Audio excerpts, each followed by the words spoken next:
Okay, the two letters of Peter, part 2. I spoke about the risks, but there is also a reward if we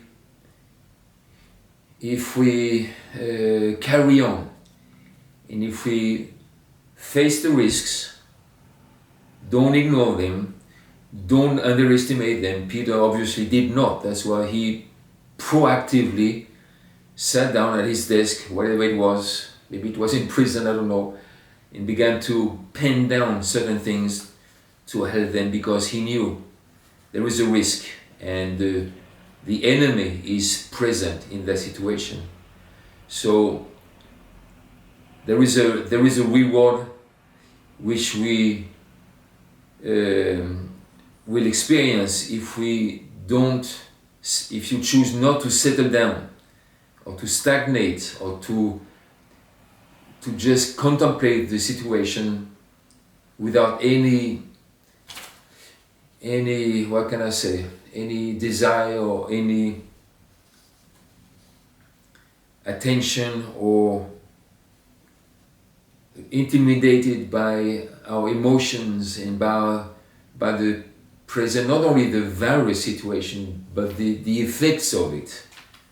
So we must keep standing, we must keep walking, we must keep listening and hearing, and we must keep talking. Now, there are other examples of dispersion in the scriptures. I will not go deep into that, but let's think about the patriarchs and the matriarchs of the book of Genesis. Abraham and Sarah had no church, they had no worship videos from Hillsong or Elevation or other places to keep them going. And there was no worship team, there was no prayer support. And there were periods where God was silent, because he was not silent, he was quiet, because he had already spoken. And what he had spoken, they had to walk, they had to put into practice. So, and it was not just a period, it was their whole lives. The whole book of Genesis, the tabernacle is not even there. And there is no God coming down in the wilderness or on a mountain or on a hill to speak with them in that sense. But they walked individually. And I think in these times we have to refresh the supernatural importance of individuality, not individualism, not autonomy, but the individual walk with God. There is too much corporate, and in that corporate picture we can easily hide and think we have a great life. Maybe we have, maybe we don't have. The corporate carries us, but it's not the kingdom picture. The kingdom picture is I carry the kingdom, and I bring that into the corporate. The corporate does not carry me. I actually sow into the corporate. Whoever sows in the Spirit will reap from the Spirit. So I don't have time to go into that. Elijah in 1 King, he was alone on the mountain, running away from a brutal woman, brutal enemies, and Jezebel. Daniel in Babylon, and his friends, and the whole nation of Israel, who were in exile for 70 years. That's a lifetime in our terms. Israel in the wilderness, the apostles after the death of Jesus, Luke 24, Acts chapter 1, that's why he showed himself. What Jesus did in Acts chapter 1 is what Peter did through his two letters, because Jesus knew there is a risk of dispersion now.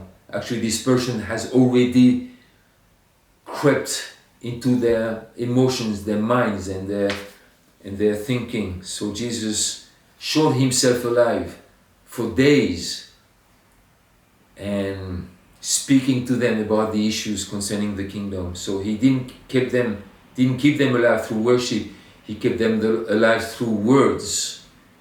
So I believe the focus has to remove from the corporate and from too much worship, to put it in that way. Even I know that we can never worship Him too much. But I think something must have a primary importance, get its primary place again. It's individuality, the individual walk with God in word and prayer. That's what Peter said. We can help you with, the needs of the house, but we have to focus on the ministry of the word, in the ministry of prayer. Worship is not included here, and the corporate is not included there. Peter spoke about his walk with God, his individual walk with God. So Philip was taken away from the revival in Samaria, and he walked alone on the road, but there he met his next assignment. The Ethiopian person he met, who gave his life to Christ, walked back to Ethiopia. He was the only one there, the first kingdom believer. The Christians, the believers in Antioch, was also dispersed and had no leadership to look after them, no pastoral care, no survival, daily live stream to support them. So we have all these examples of dispersion, and I think we have to pay attention to this period of time, because in that frame, God is addressing some very fundamental issues which we have to put into place again. If we have left that place, reintroduce, refresh, and invest even more into get the root network even deeper in these issues.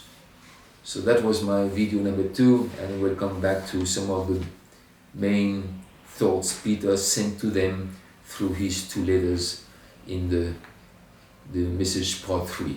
Okay, God bless you all for now.